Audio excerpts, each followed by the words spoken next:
So good morning, or maybe good afternoon, and happy Mother's Day. Jamasiki. Thank you, pastors, for the opportunity to talk this morning and for your prayers for me while I've been preparing. Good afternoon. आप सबको mother's day बहुत बहुत मुबारक हो और मैं अपने पासवानों के लिए खुदा का शुक्र करती हूँ जिन्होंने मेरे लिए दुआ की. Thank you, Dr. Ruth, for translating, and Auntie Della for your prayers for us. Thank you so much. बहुत बहुत शुक्रिया डेला, आप जो दुआ कर रहे हैं और No, she can hold in the hand. It's better. Holding in the hand is better. और मैं जिससे पहले आपका मज़मून शुरू हो आपसे माफ़ी मांग लेती हूँ. मेरा ट्रांसलेशन माफ़ी मांगना की ज़रूरत नहीं है.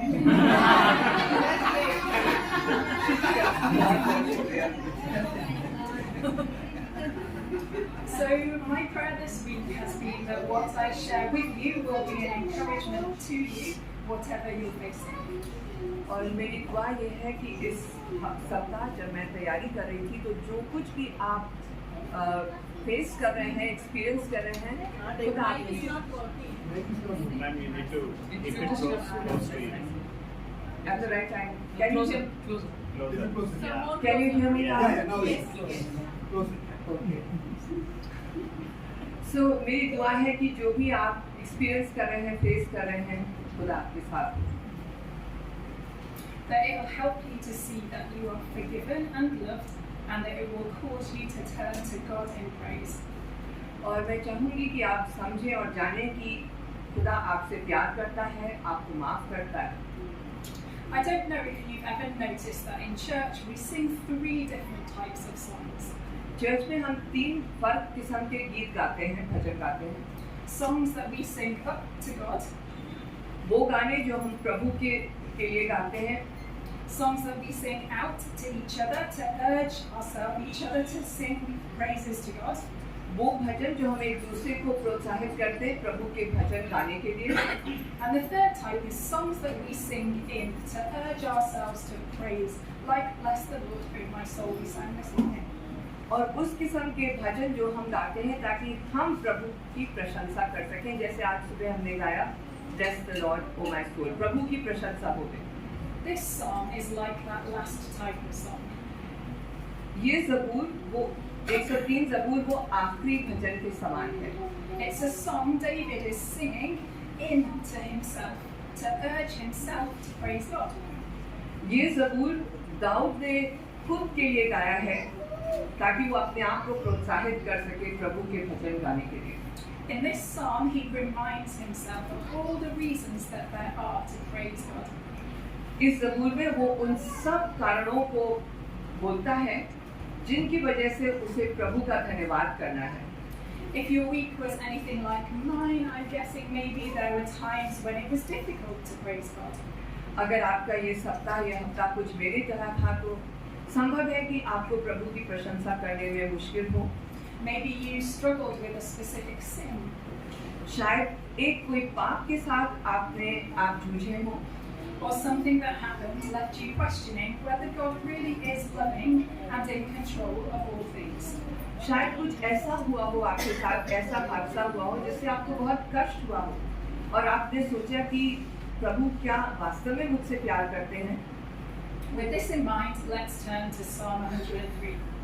इसको मद्देनजर रखते हुए हम ज़बूर 103 पे गौर फरमाएं. So right at the beginning of the psalm in verses 1 and 2, Anna Radcliffe, you can show the first slide. Thank you. David is rousing himself, he's urging himself to praise God. पहली और दूसरी आयत में ज़बूर अपने आप को प्रोत्साहित करता है कि वो प्रभु का धन्यवाद करे. In verse 2, to forget not all his benefits. दूसरी आयत में वो कहता है ऐ मेरी जान खुदावंद को मुबारक है. He says to himself, praise the Lord, O my soul. वो कहता है ऐ मेरी जान खुदावंद को मुबारक है. As Sony read in other translations, it says, bless the Lord, O my soul. Sorry. In other translations, like Sony read, it says, bless the Lord, O my soul. Okay. Soni ने जो पढ़ा उसमें ये लिखा था हे परमेश्वर मेरी आत्मा परमेश्वर का धन्यवाद दे। Essentially, David shows us how we're to encourage ourselves to speak well of and to praise God. Dawood हमें याद दिलाता है कैसे हम प्रभु की प्रशंसा करें और उसकी तारीफ करें। But what reasons are there that we should praise? क्या कारण है हमारे पास कि हम प्रभु की प्रशंसा करें? The rest of the psalm tells us all the reasons why, and we'll group them in 3 different headings. बाकी की सारा ज़बूर हमको बताता है कि हम प्रभु की प्रशंसा क्यों करें और हम उसको 3 भागों में विभाजित कर देंगे। So we can praise because God is a God who forgives and redeems. हम प्रभु का धन्यवाद करें कि वो हमें क्षमा करता है, हमें बचाता है, माफ करता है। God shows love and compassion, वो हमसे प्यार करता है, हम पे दया करता है and God rules over all. और वो हर चीज पे हुक्मरानी करता है। So firstly, God forgives and redeems. सबसे पहले प्रभु हम सबको क्षमा करते हैं। We can praise God for his forgiveness along with David as we read in verses 4, verse 9, 10 and 12. हम प्रभु का धन्यवाद करें कि वो हमारे सब पापों को क्षमा करता है, जैसे कि हम कौन सी आयत में वो आयत नंबर 4, 9 और 12 में पढ़ते हैं प्रभु कैसे हमें क्षमा करते हैं। But we can only truly praise when we understand how much we've been forgiven. और हम केवल उस वक्त प्रभु का धन्यवाद दिल से कर सकते हैं जब ये हम समझें कि उसने हमें किस तरीके से माफ किया है। I'm sure that if I asked you, I'm not asking you, to raise your hand to show if maybe you sinned before you even left the house for church this morning, my hand wouldn't be the only one in the air. अगर मैं आपसे कहूँ कि आप अपना हाथ उठाएं कि आपने ऐसा कोई पाप तो नहीं किया आज सुबह गिरजे आने से पहले, तो मेरे अलावा शायद कई लोग अपना हाथ उठाएंगे। I shouted at my kids because I was cross. मैं अपने बच्चों पे चिल्लाई थी क्योंकि मैं उनसे नाराज थी। Some of us struggle with anger. हम लोग कई लोग हैं जो गुस्से से Some of us struggle with anger. Okay हम लोग अपने गुस्से से अपने नाराजगी से स्ट्रगल करते हैं। Others of us will struggle with sins like coveting. बहुत से लोग हैं जिनमें लालच क्या पाप है। We might find ourselves thinking, if only I had their flat. Okay हमें लालच की भावना होती है, हम सोचते हैं काश वो वाला मकान मुझे मिल जाता, Maybe I'd like their well-behaved children. काश हमारे बच्चे बहुत ही वेल बिहेव्ड होते, Or maybe even I'd like her mother-in-law instead of mine. ओ काश कि उनकी सास मेरी सास होती। When we covet, we aren't thankful for what God has given us. जब हम लालच करते हैं तो हम प्रभु का धन्यवाद नहीं करते उन सब चीज़ों के लिए जो उन्होंने हमको बख्शी है, And we don't trust him that he gives us what we need. और हम उन पे भरोसा नहीं करते, उन पे विश्वास नहीं करते कि प्रभु हमको वही सब कुछ देते हैं जिसकी हमें आवश्यकता है, ज़रूरत है। We all sin. हम सब गुनाह करते हैं, हम सब पाप करते हैं। So as we look at Psalm 103, we're going to use what some people call our New Testament glasses. जब हम ज़बूर 103 को आज इस पे गौर करेंगे तो हम नए नियम में जो सबक जो लेसन्स हमको दिए गए हैं उन पे गौर फरमाएंगे। We wear glasses because either they help with our sight to see clearly or maybe for sunlight like these. हम चश्मे पहनते हैं ताकि हम सफाई से देख सकें या धूप से बच सकें। They affect the way that we see things. Yes, चश्मे पहनने से जिस तरीके से जिस नज़र से हम देखते हैं उस पर असर पड़ता है। So too, our New Testament glasses affect how we read the Old Testament. इसलिए जब हम नए नियम को पढ़ते हैं वो रोशनी प्रकाशता है जैसे हम पुराने नियम को समझें, Because we have this new covenant through Jesus. क्योंकि हमारे पास नया नियम प्रभु यीशु से मिला है। So with our New Testament glasses on, we can see clearly that in Psalm 103, God forgives us in Jesus. ज़बूर 103 में हम ये समझते हैं, ये जानते हैं कि नए नियम में जो प्रभु यीशु मसीह हमारे सारे पापों को क्षमा करते हैं, सारे गुनाहों को क्षमा करते हैं, उसको हम नए नियम की नज़र से समझते हैं और सीखते हैं। Colossians 1 verse 21 tells us that because of our sin, we were alienated from God. We were enemies in our minds because of our evil behavior. Our sin completely separated us from God. These are pretty strong words. Colossians 1 verse 21. कुलसियों का पहला अध्याय और 21वीं आयत में हम पढ़ते हैं,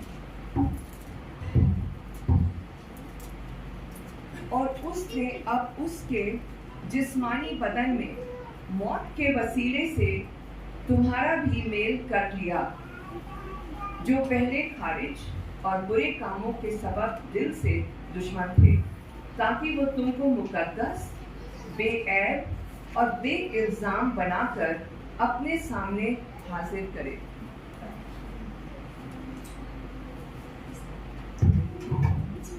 The amazing news for mums, not just on Mother's Day, but on every day, comes in the next verse of Colossians 1. और प्रभु का वचन अगली आयत में केवल मदर्स डे के लिए नहीं, लेकिन हर दिन, प्रतिदिन के लिए हमको मिलता है। So Colossians 1:22 says, "But now he has reconciled you by Christ's physical body through death to present you holy in his sight, without blemish and free from accusation." कुलसियों का पहला अध्याय उसकी 22वीं आयत में ऐसा लिखा है, जो पहले खारिज और बुरे कामों के सबब दिल से दुश्मन थे, ताकि वो तुमको मुकद्दस, बेऐब और बेइल्जाम बनाकर अपने सामने हाजिर करे। Mums, do you see what that means? आप क्या इसको समझ सकते हैं? When Psalm 103 verse 4 says that God has redeemed us from the pit, and verse 9 and 10 tell us that God will not always accuse or be angry forever. Sorry, let me make that shorter. When Psalm 103 verse 4 says, yep,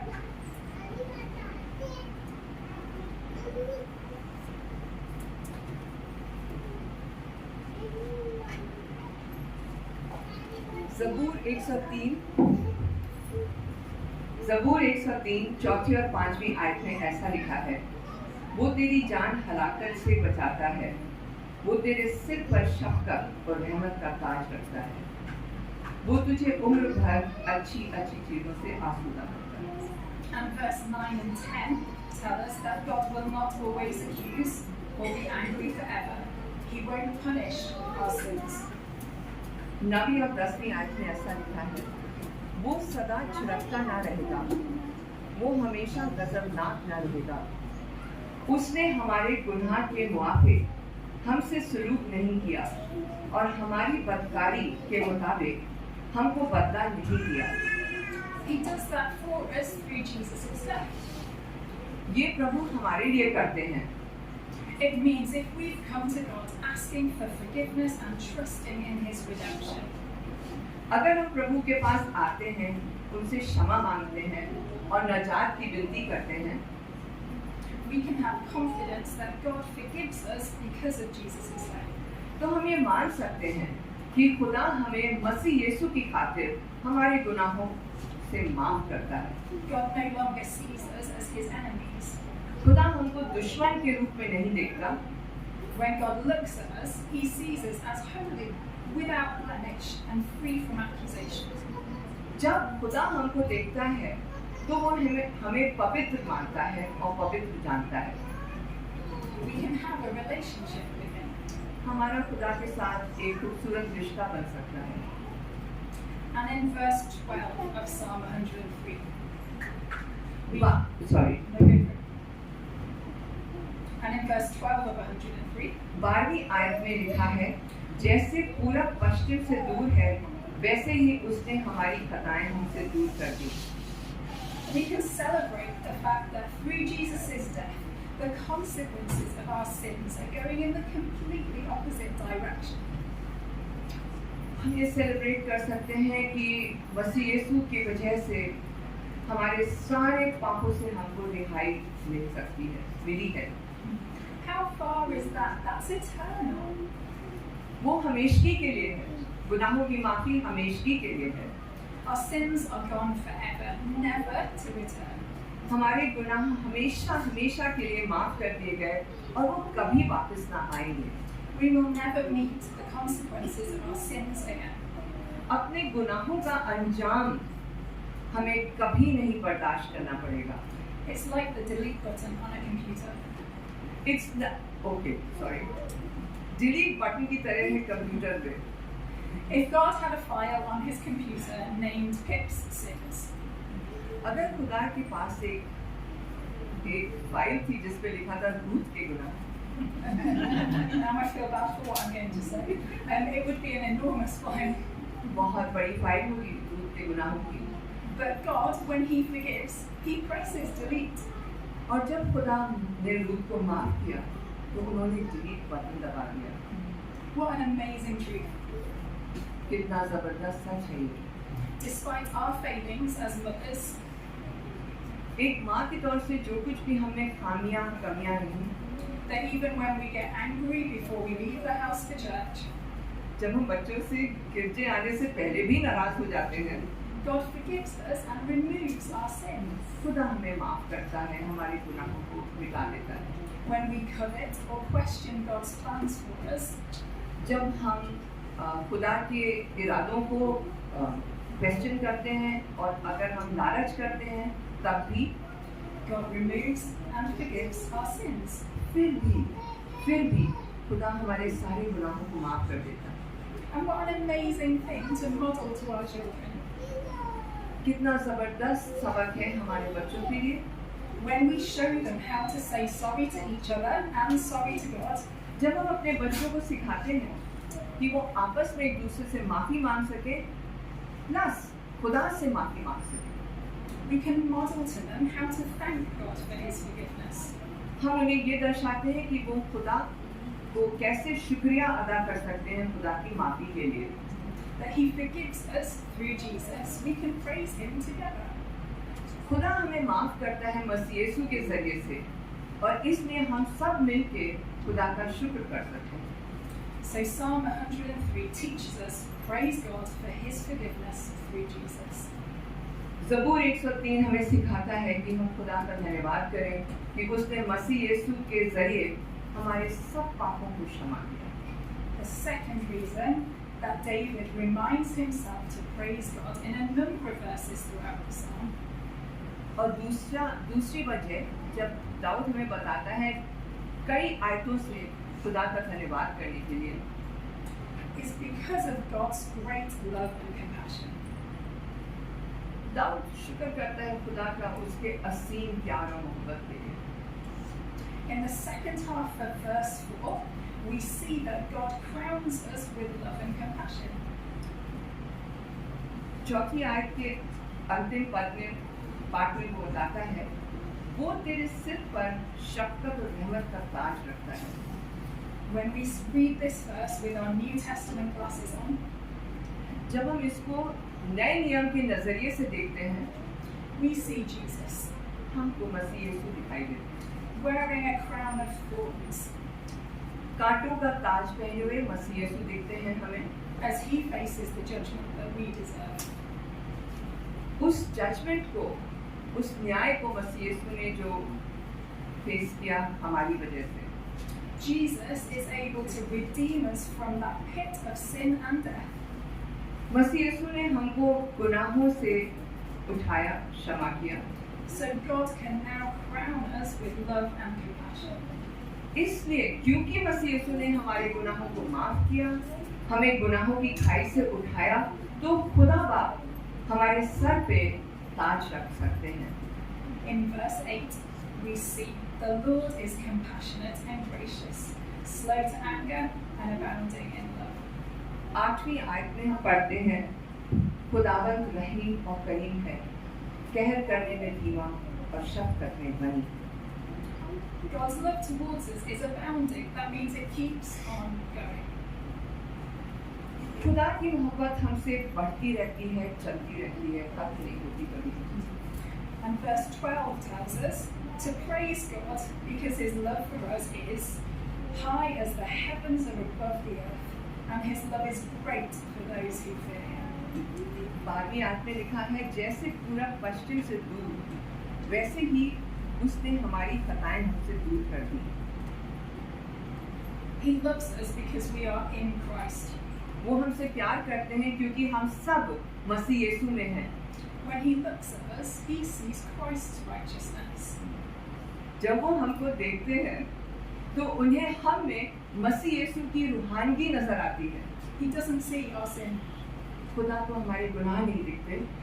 God's love for us is as high as the heavens are above the earth. खुदा का प्यार आसमानों से भी ऊपर है हम सब के लिए। God's love for us is unending.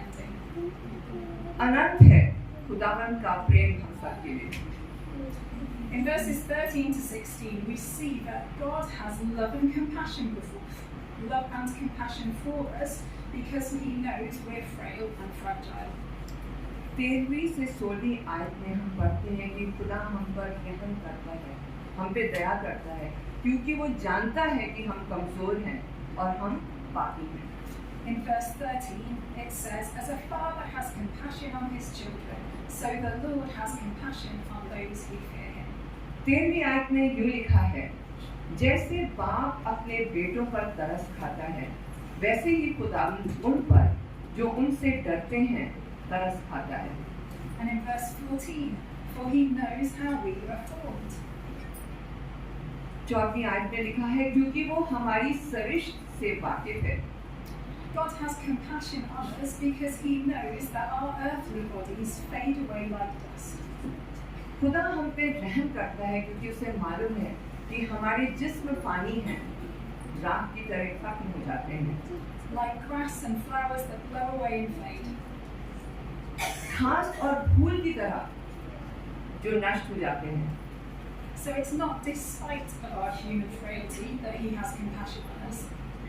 हमारी कमजोरी की वजह से नहीं वो हम पे तरस खाता है, रहम खाता है, But because of our frailty. हमारी कमजोरी की वजह से, क्योंकि हम कमजोर हैं, नाचीज हैं, इसलिए खुदा हम पर तरस खाता है, रहम करता है। Mums, that's a great thing to be able to praise God for. Mothers, हर माँ को इस चीज के लिए खुदा का शुक्र धन्यवाद करना चाहिए। We are finite, but God's love, verse 17 tells us, is from everlasting to everlasting. हम सीमित हैं, लेकिन परमेश्वर खुदा का प्यार असीम है।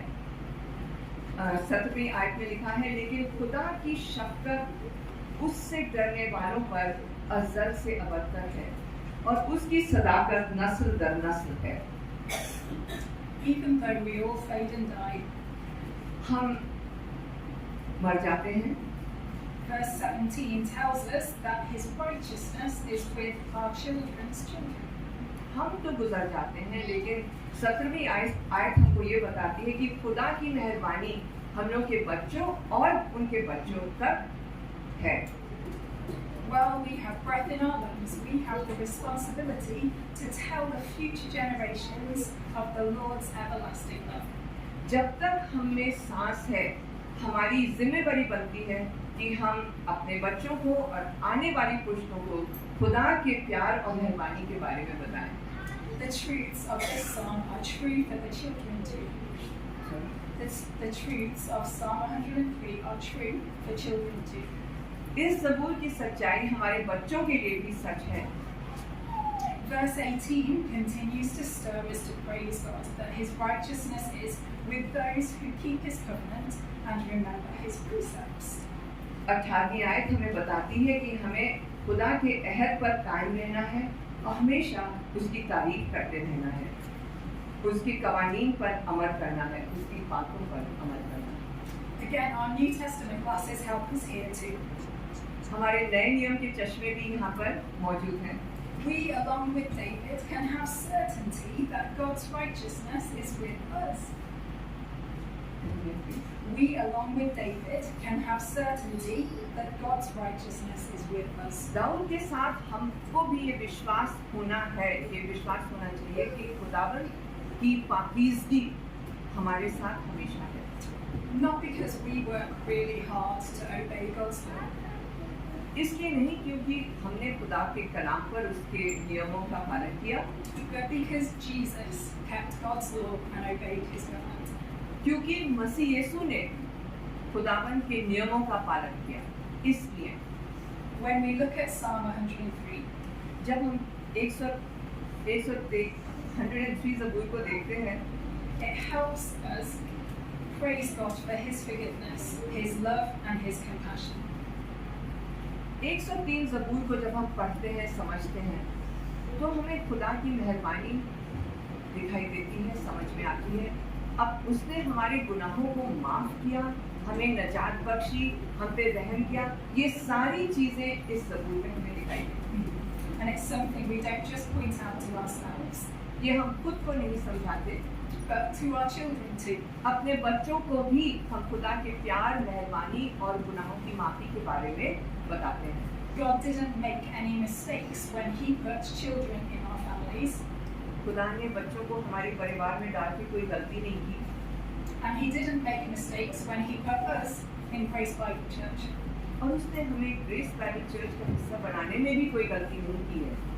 So that means that we are plan A mums for our children. हम खुदा के प्लान ए हैं अपने बच्चों के लिए। Dads, the same is true for you and grandparents too. हाँ, ये आपके लिए और ग्रैंड पेरेंट्स के लिए भी ये सब सच है। And aunties and uncles in church, you are plan A aunties and uncles too. चाचा चाची, मौसा मौसी, आप सब खुदा के प्लान ए का हिस्सा हैं। Though Psalm 103 teaches us that our lives are short and fragile, ज़बूर 103 हमें समझाता है कि हमारे जीवन छोटे हैं, it still shows us that godly parenting of the children that God gives us and here in church is important. ये ज़बूर हमें समझाता है कि हमें अपने बच्चों की परवरिश खुदा के नियमों के अनुसार करनी चाहिए।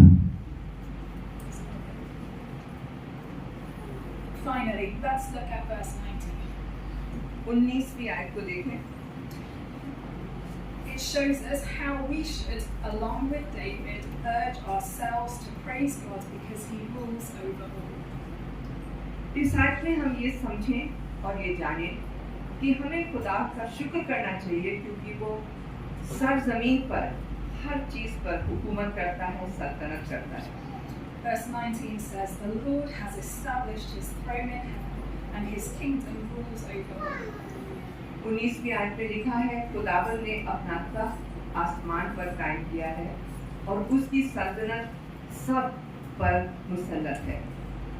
Earthly kings have kingdoms, दुनियावी राजाओं के पास राज्य होते हैं, but their kingdoms have set borders and set boundaries. उनके राज्य नियमित हैं। Our Heavenly Father is different. हमारे पिता परमेश्वर आसमानी बाप फर्क हैं। He rules from heaven, and his kingdom rules over all. वो आसमान से हुकूमत करते हैं और ये सारी सरजमीन उन्हीं की है। So why does God ruling over all make any day-to-day difference to our lives as mums? तो खुदा की हुकूमत हमारे जीवन में माँ के तौर से क्या फर्क रखता है? As mums, there are many times where we don't feel in control. माँ की तरह हमको अक्सर लगता है कि हम चीज़ें हमारे बस में नहीं है, हमारे काबू में नहीं है। Maybe there's illness in the family. शायद हमारे खानदान में बीमारी है, The children are struggling at school. शायद बच्चे स्कूल में परेशान हैं, मुश्किल से पढ़ पा रहे हैं। Someone at home has lost their job and you don't know if you're going to be able to pay rent.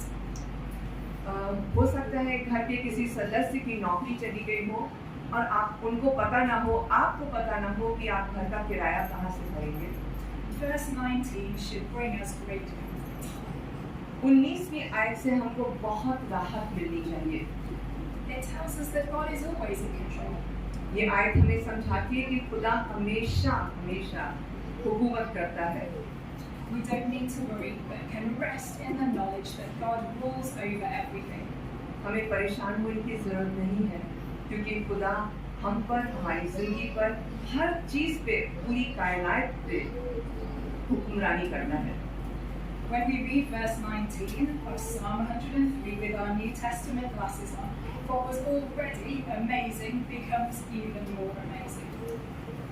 जब हम नए नियम के अनुसार, नए नियम के चश्मों के अनुसार 19वीं आयत को पढ़ते हैं तो हमें बहुत अचंभा होता है।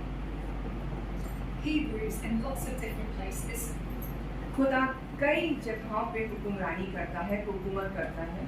tells us that God rules over all.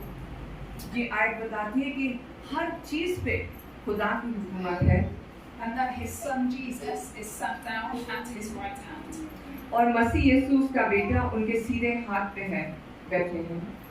Jesus is sat down because his work is finished. यीशु मसीह का काम पूरा हो चुका है। Because Jesus is sitting down, we can praise God for his forgiveness. Because Jesus is sitting down, we can praise God for his forgiveness. क्योंकि मसीह यीशु उनके पास बैठे हैं, इसलिए हम खुदा का धन्यवाद कर सकते हैं अपने गुनाहों की माफी के लिए। Because Jesus is sitting down, we can praise God for his love and compassion.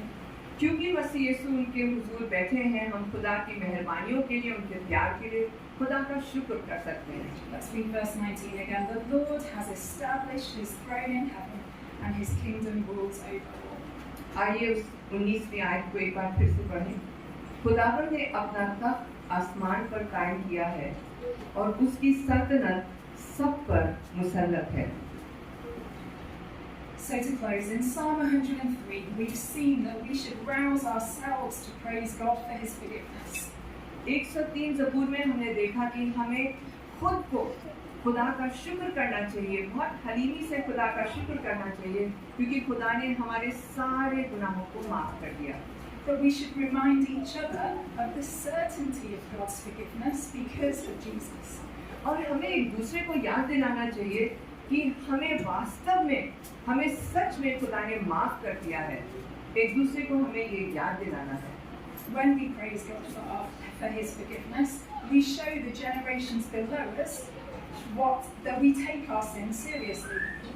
जब हम खुदा का शुक्र करते हैं अपने गुनाहों की माफी के लिए, तो हम आने वाली पुश्तों पे ये साबित करते हैं कि खुदा है और वो हमारे गुनाहों को माफ करता है। Because we know that it cost God his son to take our punishment. हमें ये समझना है कि हमारी गुनाहों की माफी के लिए खुदा ने अपने इकलौते बेटे को बख्शा ताकि हमारे गुनाह माफ हो सके। We remember to praise God for his love and compassion when we remind ourselves of that pit of sin that we've been lifted from. हमें खुदा का शुक्र करना है, उसका धन्यवाद करना है कि उसने हमें गुनाहों की दुखाई से उठाया, अपने प्यार की वजह से, अपने प्यार की वजह से, and the crowns that he's given us. और वो ताज जो खुदा ने खुद बख्शे। We urge ourselves to praise God for his love and compassion. हमें खुदा का धन्यवाद करना है उसके प्रेम के लिए, उसकी रहमत के लिए, when we remind ourselves that his abundant love is as high as the heavens are above the earth. हमें खुदा का शुक्र करना है जब हमें इस बात का एहसास होता है कि खुदा का प्यार आसमानों से भी ऊंचा है। Love that isn't conditional on our achievements or our circumstances. खुदा का प्यार शर्तों पे नहीं बसा है। हमारे जो कुछ हम हासिल करते हैं जिंदगी में, जो कुछ गुण हैं हमें, उन सब से खुदावन के प्यार नहीं डिटरमिन होता है। Love that continues from everlasting to everlasting because God knows that we are finite. खुदा की मोहब्बत हमेशगी के लिए है। ये अद्भुत है क्योंकि हमारा जीवन सीमित है, हमारा वक्त सीमित है, लेकिन खुदा के प्यार की कोई सीमा नहीं है। That his love for us isn't dependent on our ability to keep his commandments. खुदा की मोहब्बत इस चीज़ पे आधारित नहीं है कि हम उसके उसूलों पर, उसके हुक्मों पे अमल करें, But we can praise God लेकिन हम प्रभु का धन्यवाद कर सकते हैं, खुदा का शुक्र कर सकते हैं, because Jesus has done exactly that for us. क्योंकि यीशु मसीह ने वही हमारे लिए कर दिया है। So finally, this Mother's Day, तो अंत में this Mother's Day, इस मदर्स डे पर we can urge ourselves to praise God because He rules over all. हम खुदा का शुक्र करें, उसका धन्यवाद करें कि उसकी हुकूमत सब पर है। He has completed His work of redemption and salvation, उसने अपनी नजात का काम पूरा कर दिया है and His Son is sat down at His right hand. और उनके बेटे मसीह यीशु उनके दाहिने हाथ पे बैठे हैं। Mums, we can praise God. जितनी माएँ यहाँ मौजूद हैं, हम खुदा का धन्यवाद कर सकते हैं, As we place our worries and our burdens at His feet, जबकि हम अपनी सारी परेशानियाँ, अपने बोझ खुदावन के हाथ सुपुर्द कर सकते हैं, कर देते हैं, and turn to Him in praise, knowing He rules over all. और हम खुदा का धन्यवाद कर सकते हैं क्योंकि हमें इस बात का विश्वास है कि वो हमारी जिंदगी पर, कमजोरियों पर, हर चीज पे, इस दुनिया पर हुकूमत करता है। Let's pray. आइए दुआ करें। Thank you, Father God, प्रभु आपका धन्यवाद that you love us, कि आप हमसे प्यार करते हैं, that you forgive us, कि आप हमें माफ करते हैं and that you do that through your Son Jesus. और हमारे गुनाहों की माफी आपके बेटे मसीह यीशु के जरिए से है।